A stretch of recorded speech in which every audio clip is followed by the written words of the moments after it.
1、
2、3，1、2、3。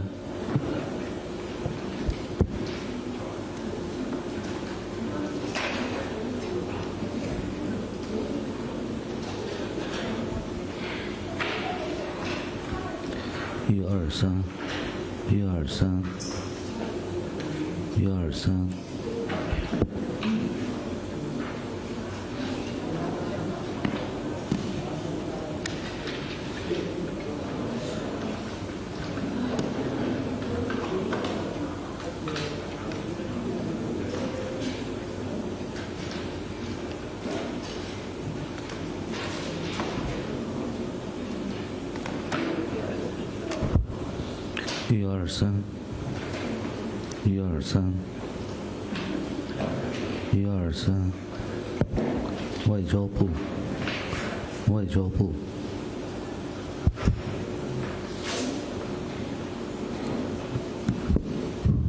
外交部试音，外交部试音，1、2、3、4。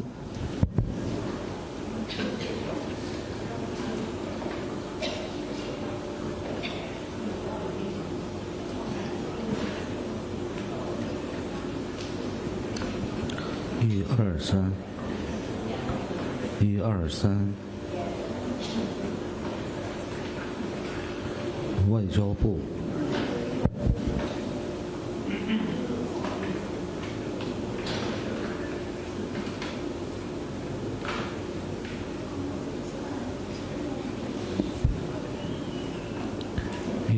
123。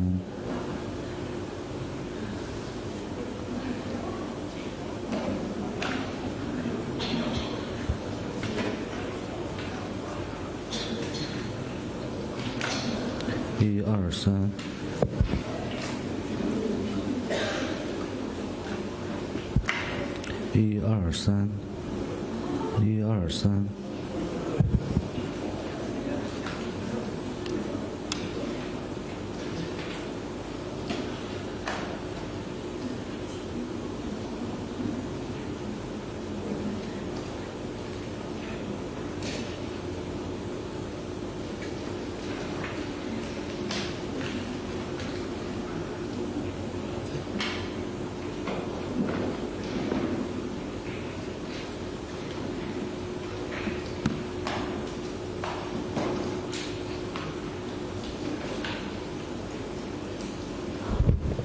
外交部试音。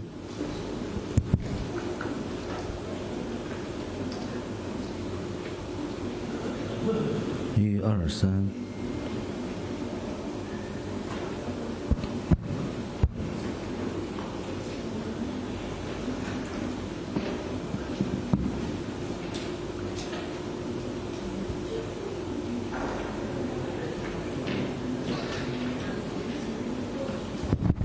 123，123。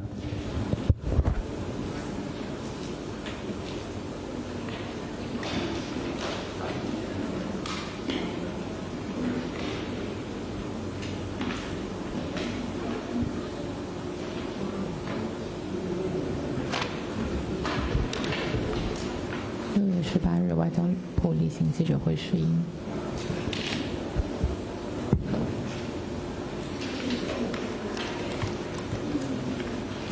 123。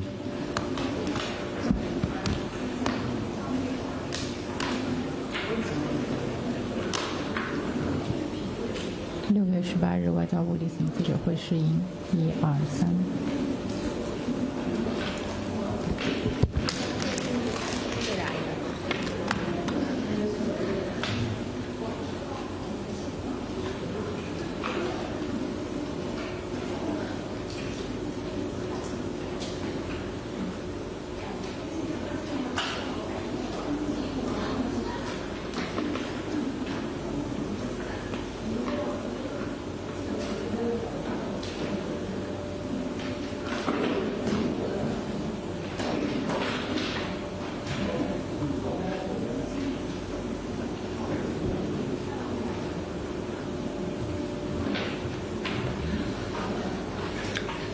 同传试音123，123，同传试音，谢谢。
交部试音。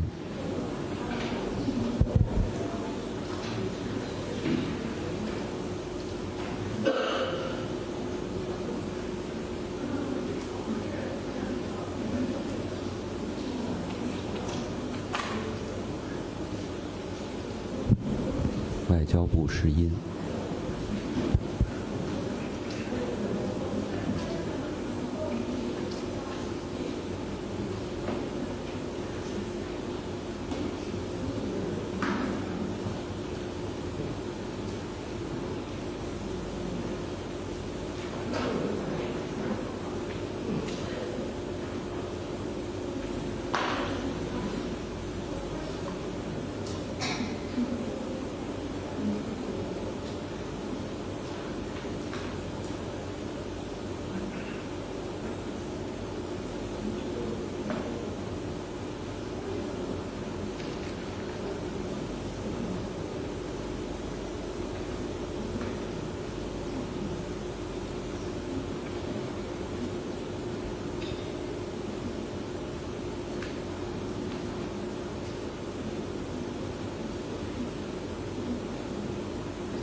Friends from the media, good afternoon. Welcome to today's press conference.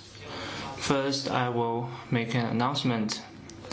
At the invitation of India's National Security Advisor Ajay Doval, member of the Political Bureau of the CP Central Committee and Director of the Office of the Central Commission for Foreign Affairs Wang Yi will attend the 16th meeting of BRICS National Security Advisors and High Representatives on National Security to be held in India from June the 22nd to 23rd.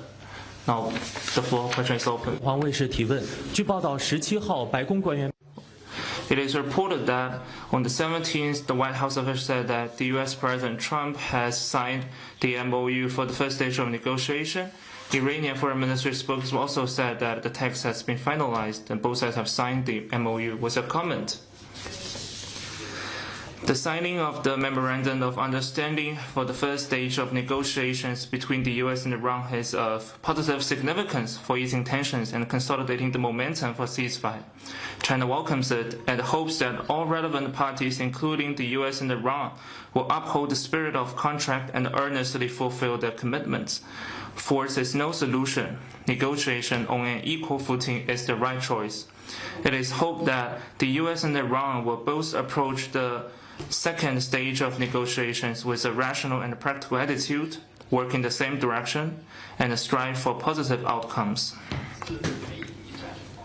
Since the outbreak of the conflict, China has been working tirelessly for the end of fighting and for peace. President Xi Jinping solemnly made 4 propositions on safeguarding and promoting peace and stability in the Middle East, and said that China supports regional countries in building a common home of good neighborliness, development, security, and cooperation. Foreign Minister Wang Yi held in-depth communication and coordination with senior officials, including foreign ministers of relevant countries, through more than 30 phone calls and meetings. China and Pakistan jointly issued the 5-point initiative for restoring peace and stability in the Gulf and the Middle East region. Going forward, China will be guided by President Xi's propositions and continue playing an active and constructive role in bringing about lasting peace and security in the Middle East and Gulf region. 下一个问题。 Next one, please.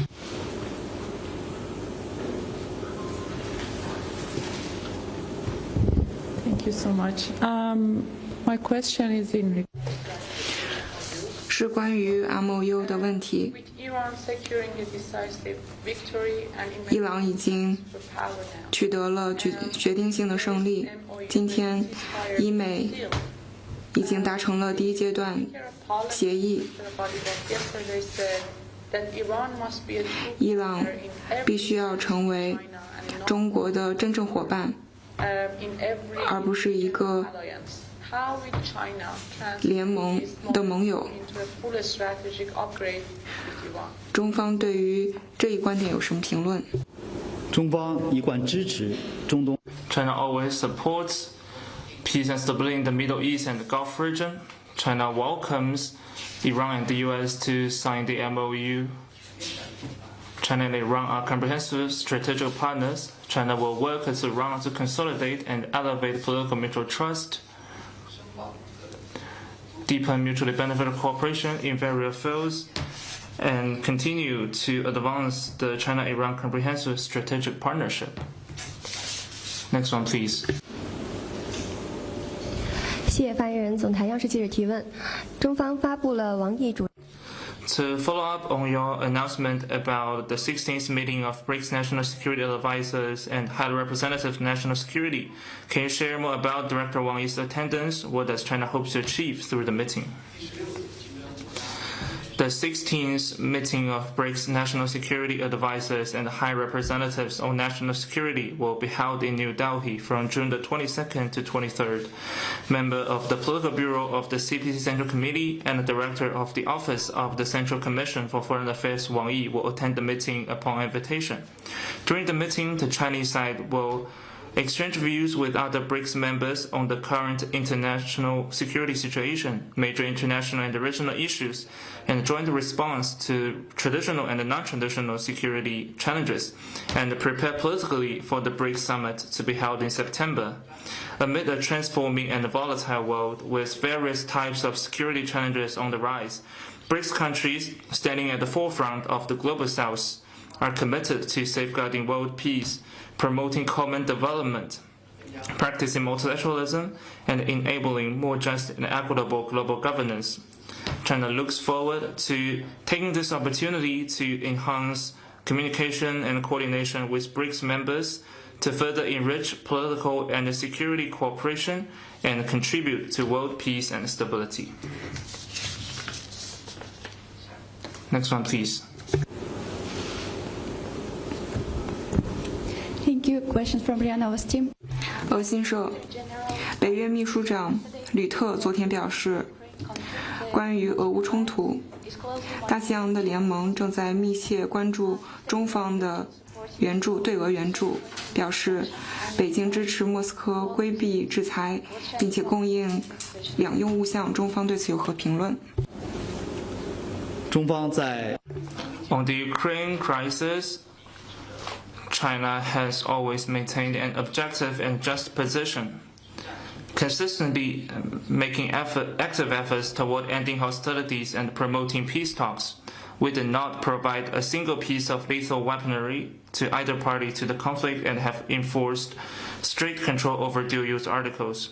It is high time that NATO adjusted its misguided perception of China, stopped provoking confrontation and shifting blames, and reflected on itself as a product of Cold War, its own role in promoting world peace and stability. Next one, please.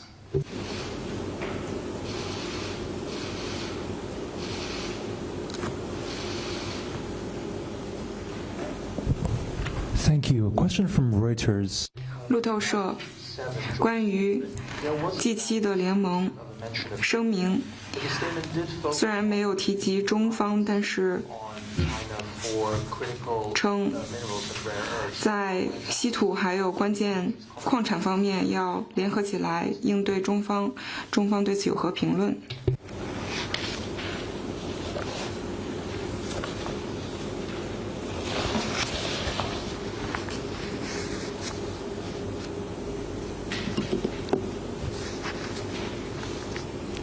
中方维护 China's position on safeguarding the stability of global industrial supply chain of critical minerals and security has not changed. And every party has the responsibility to play a constructive role in this regard. China's improvement on the export control system is consistent with international common practices and with an aim to better safeguarding world peace and regional stability, honoring the international obligations such as non-proliferation. We urge the G7 to earnestly follow the principle of market economy and the rules of international trade. Stop using the rules of small groupings to sabotage the international trade order. Next one, please.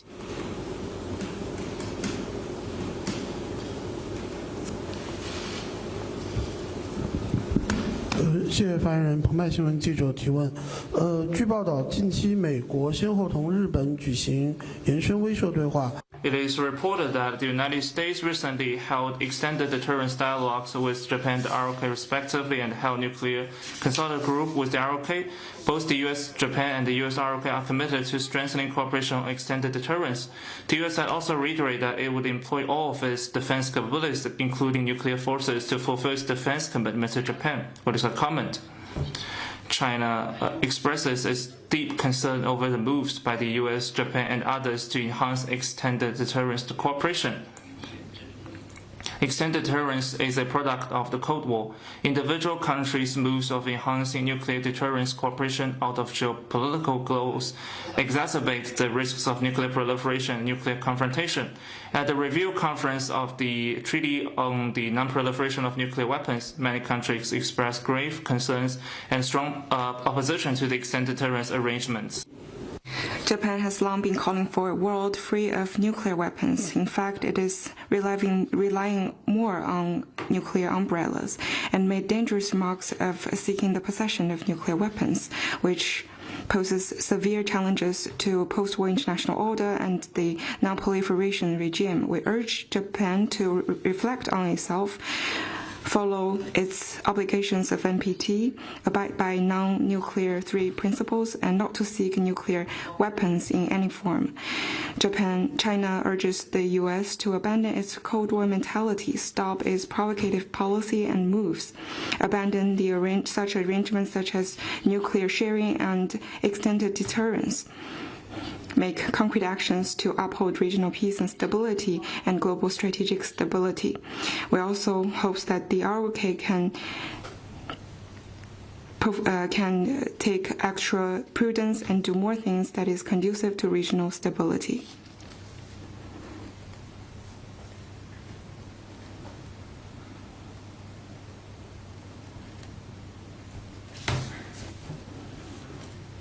Next one, please.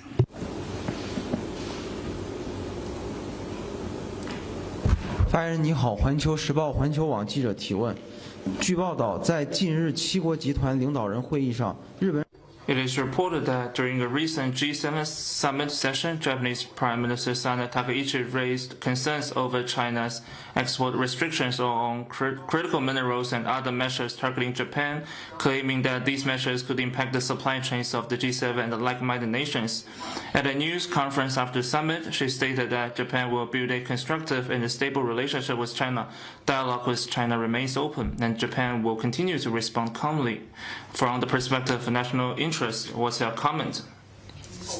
In recent years, Japan has been in the habit of stitching together exclusive groupings against China within the G7 and on other occasions.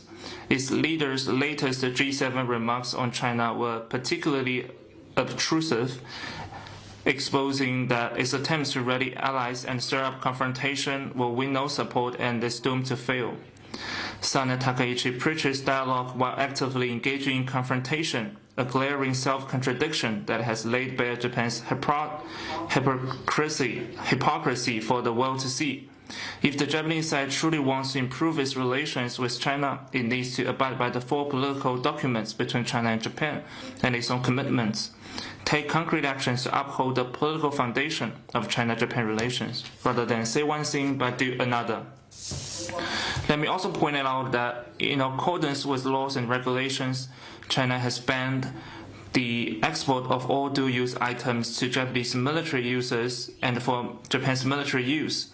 The aim is to contain Japan's remilitarization and its attempt to possess nuclear weapons. China's position on keeping the global industrial and supply chains of critical minerals safe and stable has not changed. All parties have the responsibility to play a constructive role for this end. Next one, please. 谢谢发言人。中国日报记者提问。据报道，中国同非洲。 China Daily, it's reported that the seminar on 70 years of China, Africa, and China-Arab diplomatic relations, jointly building a community with a shared future, was held yesterday in Beijing. Can you brief us on that?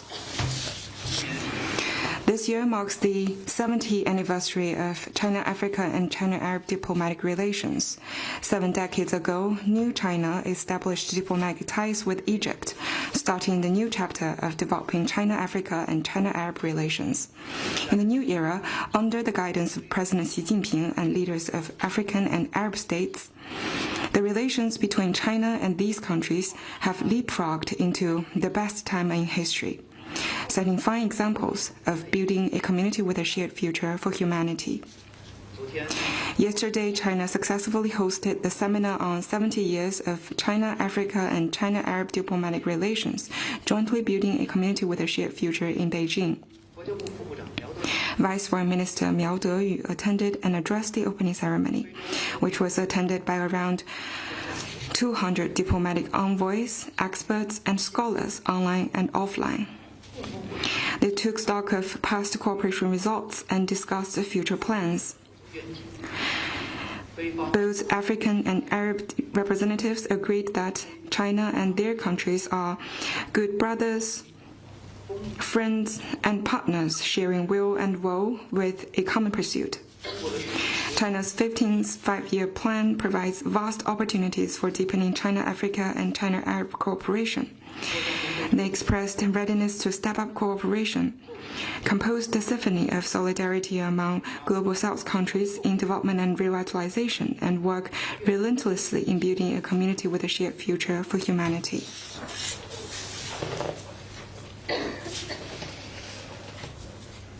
Next one, please. Question from AFP regarding the 法新社关于美伊之间的莫优两倍，也是第一阶段的和谈，中方会否继续参与？会发挥什么样的作用？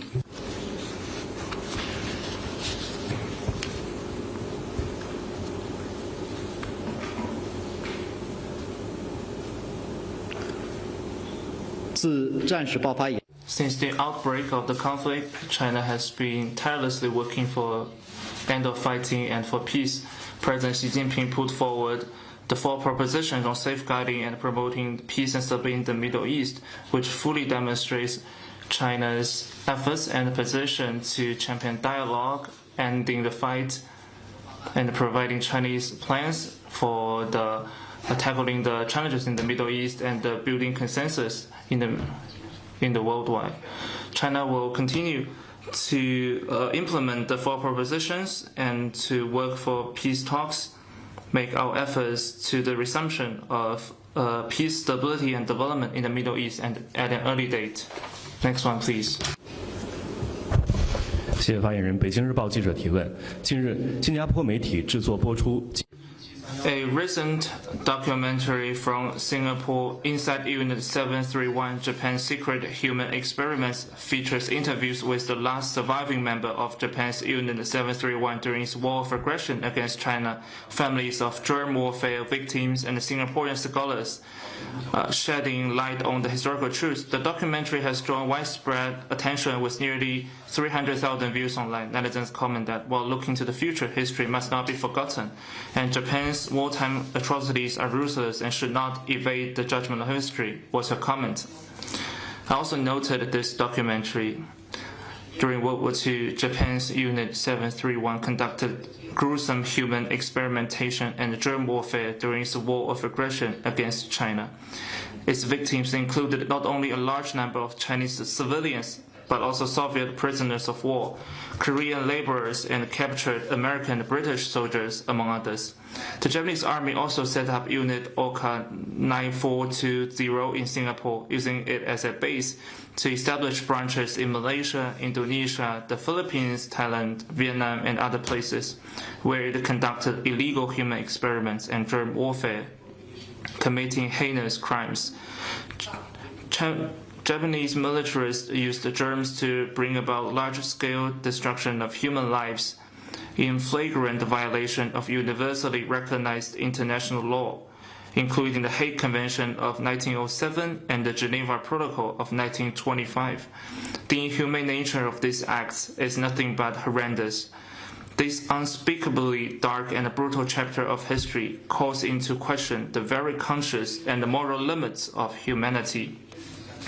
It is alarming that, in the face of ironclad facts, the Japanese right-wing forces not only refuse to repent, but also whitewash the notorious Unit 731 as a mere sanitary research unit, engage in brazen historical revisionism, and go to great lengths to cover up the truth while downplaying and denying their guilt. Their real purpose is to negate the judgment of history and challenge the post-war international order based on the victorious outcomes of World War II, which poses a threat to regional peace and stability. Attitudes towards history serve as a mirror, reflecting both the creeping revival of militarist remnants and the dangerous adventurism of neo-militarism. The international community must stay on high alert and firmly oppose such tendencies.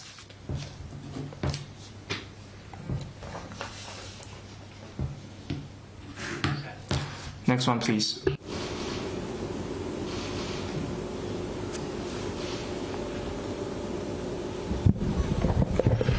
Thank you. Another question from 路透社，台湾领导人赖清德今天称，台湾不是中华人民共和国的一部分，其未来只能由台湾岛内人民通过民主选举来决定。他还提到，台湾不接受中国的统治，不应该被视为是挑衅或者是麻烦制造者，并称希望美方可以尽快的批准军售。中方对此有何评论？台湾是中国领。Taiwan is an inalienable part of China's territory. The future of Taiwan can only be decided by the over 1.4 billion Chinese people, including our Taiwan compatriots. The fact that Lai Ching-te keeps peddling around the Taiwan independence narratives only reveals his nervousness and unsureness. For seeking independence with U.S. support and a military build-up will only lead to a dead end. No words and deeds of the DPP authority or Lai Ching-te himself will ever change the fundamental nature of the Taiwan question, which is purely China's internal affair, nor will they ever waver the international commitment to one China or stop the inevitability of China's reunification. China's opposition to U.S. arms sales to Taiwan is consistent and clear. Next one, please. 谢谢发言人。湖北广电记者提问：伊朗和美国 Hubei Media Group. Iran and the U.S. have reached the Phase 1 MOU. Meanwhile, we noted that Israel has not yet ceased its military operations in Lebanon. Iran said that may dampen the implementation of the deal, was China's comment.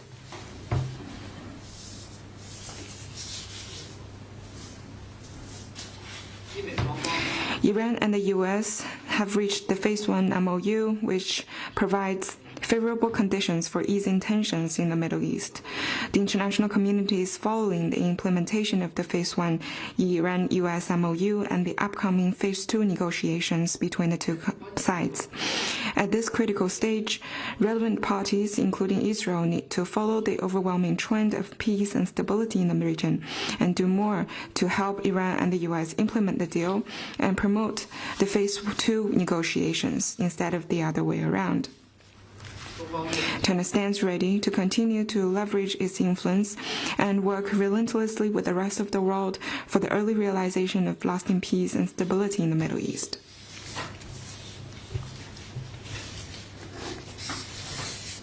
Next one, please.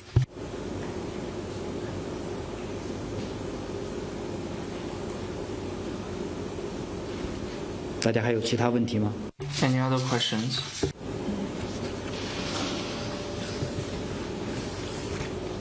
好，如果大家没有其他问题了 If there's no question, I have a announcement. During the Dragon Boat Festival, there will be no regular press conference on Friday, June the 19th, which is tomorrow. The regular press conference will resume on Monday, June the 22nd. During this period, questions can be submitted to the spokesperson's office via VERTEX, email, or WeChat. Happy Dragon Boat Festival. Thank you.